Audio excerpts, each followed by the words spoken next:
Welcome back to Jacques in the Garden. It's officially fall, but it still feels like summer. Today is around 87 degrees with a real feel of 92. It's humid because tomorrow they say that there is an 80% chance of rain. Now I put that in air quotes because here in San Diego, it usually does not rain at all until we get to the end of winter and basically the beginning of spring. But if it does rain, I want to be prepared. And by be prepared, I mean, I need to rip out more plants, I need to plant some cover crops so the rain actually waters it in, and I need to get some more brassicas in the ground. So we've got a lot to cover today. We're gonna start by probably ripping up stuff, amending in-ground beds. I'm giving up on the corn, so actually, let's go over there and I'll explain why. Here we are in my very sad excuse of a corn patch. Even kneeling down, it's already tasseling and it's at my head height. So this is maybe about 3 feet tall. It has its tassels, really should not be doing that. Wait until it gets to like 4 to 6 feet on a good day. So I don't have any hope for this at all. There are actually 0 silks forming. Actually, there's a tiny little silk here. One of the smallest little corn silks I've ever seen in my life.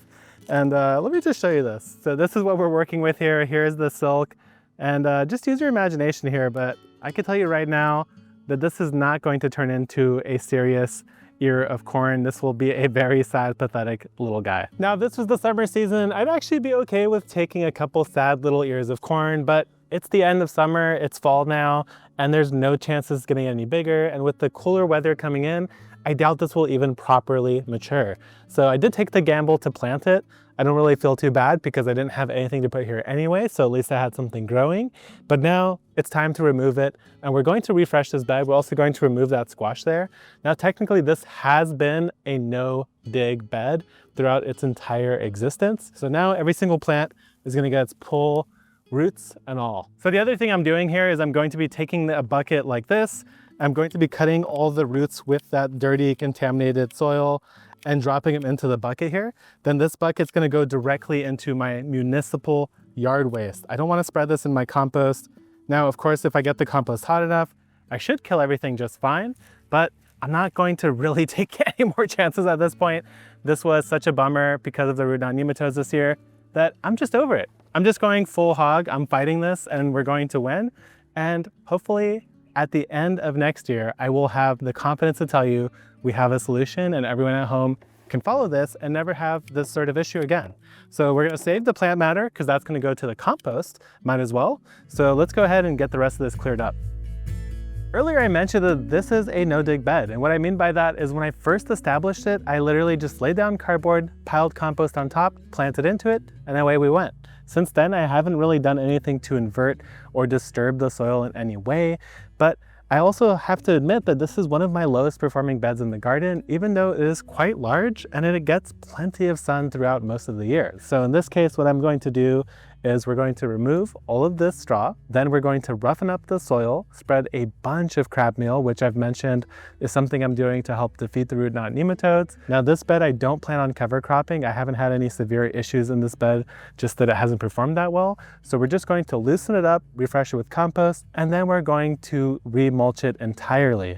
And this will be a gigantic brassica bed. And now this area is entirely ready to be replanted. Of course, I'm going to let it rain. That'll give it a day to settle since I loosened the soil up a bit.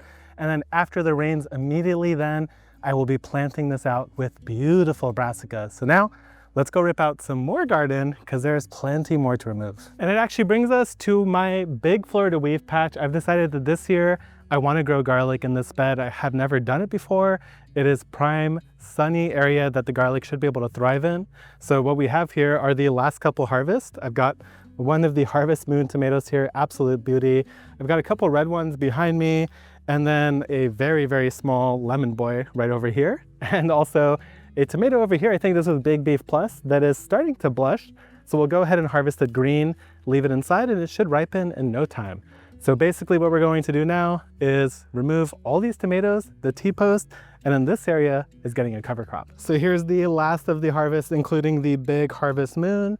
And these will be enjoyed, and I am looking forward to the next tomato season.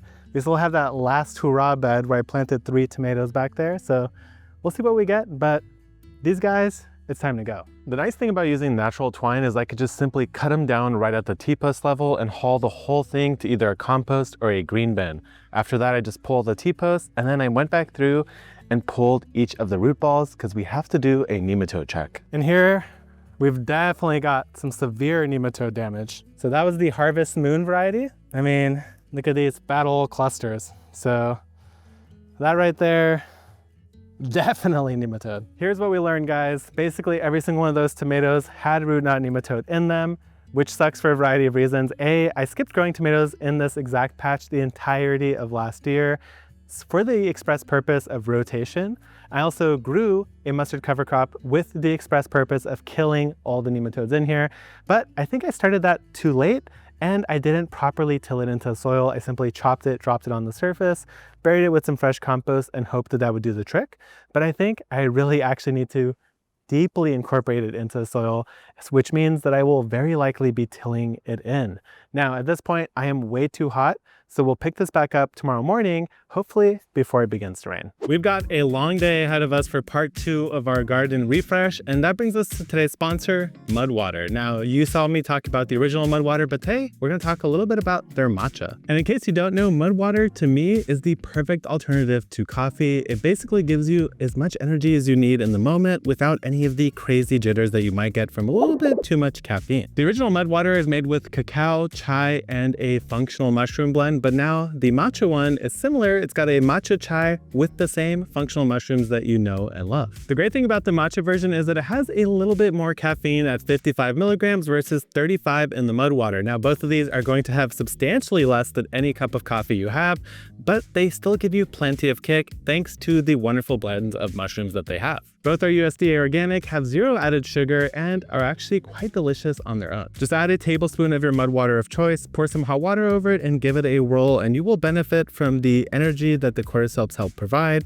focus from the lion's mane's mushrooms, and the immunity support from the chaga and reishi mushrooms. I like to add a little bit of milk, and the matcha chai has quickly become one of my favorites for quick little pickups of energy without any sorts of crash outs. So use the code Jacques to get 15% off your starter kit and a free frother.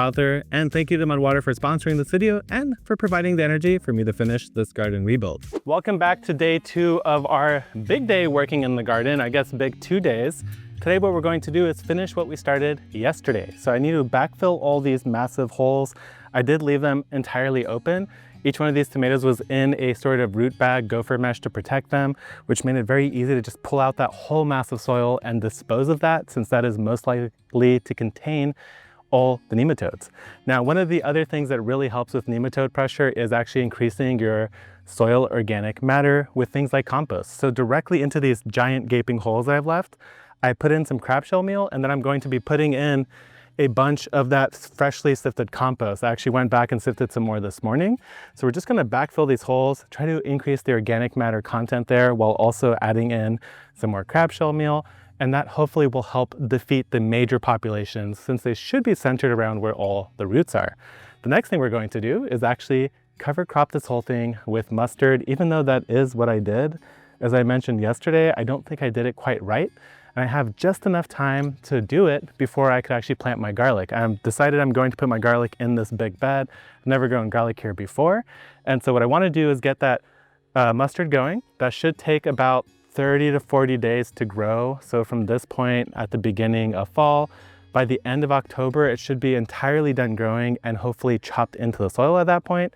And that is actually a great time for me to plant my garlic here in San Diego. So that is the plan. We're also going to go back to that no-till bed that we flipped yesterday and actually plant that out with a bunch of brassicas. So let's get it going by starting off with filling all these back holes and then maybe getting that cover crop in first before we plant out that bed. Welcome to my little table of prized possessions. These are the most important things to me right now at this time of year, and that is all of my fall plants. I've got a mixture of calendulas, flowers, hollyhocks, nasturtiums, and so many brassicas.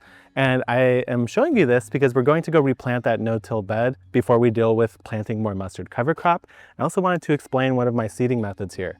Now, a lot of times I will seed sort of individually, like 1 to 3 seeds per cell. Other times I seed a bunch, and that is what I do at this time of year because shady, cool space is at a premium. It's so hot. I don't want to start my brassicas outside. They need some level of shade protection. So by doing it super densely like this, where I have like 20 plants, maybe more in a single 6 cell, what I can now do is pull them apart as individual seedlings and then pot them into 4 cells, which is exactly what I did for this burgundy broccoli here. That way, they actually grow really quickly once they get potted up. They also get individualized, which makes it easy to plant, and I could pot up exactly how many I want, and I don't have to worry about having too little, definitely not too little, and if I have too many, then I could give them to other people who might have missed out on their fall garden. So what we're going to do here is grab these mature ones because I definitely need to pot up all of these little guys before they get too big, and we'll get these all planted out in that no dig patch. So I'm gonna make a little collection here of, we'll start with the vegetables, and then I'll come back and maybe grab some flowers that we probably will have space for because that is a very big bet. We've got a pretty big space to work with here, and I have a variety of plants to work with. So I have a couple cabbages in here, some of the Brussels sprouts, which honestly don't look too big, but I might put them in anyway. So mostly cabbage, broccoli, Brussels sprout.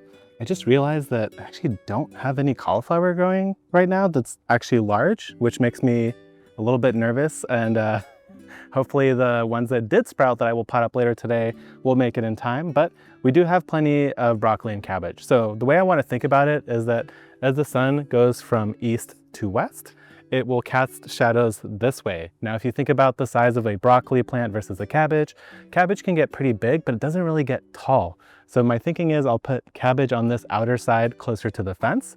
I'll put the broccoli on this inner portion here that's closer to the inside of the garden.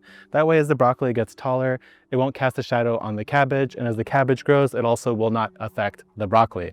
So I'm gonna kind of walk around really quick and do some measurements and layouts, and then we'll talk about the planting strategy. So the way I've laid it out is I have about 8 holes on this side, 18 inches apart, and then between this row and this row is 2 feet. So this year I am giving everything a little bit more space. So it should be able to grow better, make better use of the nutrients and all the soil moisture. So if we have 8 and 8, I'm gonna do rows of cabbage here, rows of broccoli here, and then if I have those 2 cauliflowers, which I just found, I'm gonna actually put them in the back there and give them a little extra space so they could get nice and big. Now in terms of the Brussels, I think I'll actually let them sit in here a little bit longer. I'm definitely not gonna plant 4 Brussels sprouts in my garden because they are so temperamental that I don't really wanna give them that much space. But I will let them size up a bit and we'll find a spot for them later this month. So what I'm going to do is dig some holes, put a tablespoon of my lovely, delicious, stinky crab shell mixture in, and then we'll go ahead and plant it. And then I will actually probably run a sprinkler on this. Brassicas do love plenty of water. They don't mind getting wet on the leaves. And actually, you know what? It is supposed to rain tonight, so I'll hold off on the sprinkler today, and if it doesn't rain, I'll do it tomorrow. So in terms of some of the flowers we have to choose from here, I've got a variety of Pacific Beauty calendula, which are one of my favorites. And I spoke about this before, but if you plant calendula in the fall, so it experiences that overwintering period, even though, of course, yes, San Diego, it is mild, but that cold weather will make this thing explode with blooms. I had one right over there that was about 3 to 4 feet across, and it had, no exaggeration, 100 blooms on it going at once. So I am definitely doubling down on putting more calendula throughout the garden this fall and winter, and this is where I'm going to be putting more of them. So I also have a couple zinnias here. Now this is the latest I've ever tried to plant a zinnia. I'm not sure how much they will, or how long they will bloom for, but I think that they will probably be able to get a couple bloom cycles before maybe it gets too cold for them. I'm not honestly sure. And then of course I have snapdragons, which thrive in the cooler fall, winter weather. They actually bloom heavier in the colder weather. So if I start them now, by the time it gets cold, they will probably be putting on their blooms and it'll be an incredible show. And then finally, I have one lone hollyhock here. I have another 6-pack of different colors, but this is the double bloom blend. And I wanted to put that right in the ground here because hollyhocks get really big and they grow all the way out until spring. So I don't want to put it in my primary growing area, but sort of on the edge there where I usually don't put any veg, I'm happy to put it there to add a little pop of beauty. So let's go ahead and get these guys in the ground. Now we've got this area fully planted out, and you might have noticed in the last couple videos I was putting those little critter covers on top of every single one of my brassica plants, but I have way too many brassica plants. I'm actually out of those.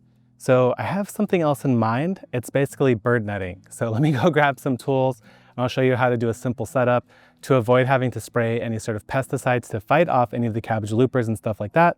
Instead, you could just block them. So what we're going to do here is create a barrier to stop these cabbage loopers and things like that from being able to find our brassicas, land on them, lay their eggs, and watch their caterpillars entirely destroy our crop before we even have a chance to get it. So what I have here is an assortment of random stakes. Some of them are wood stakes, most of them are bamboo.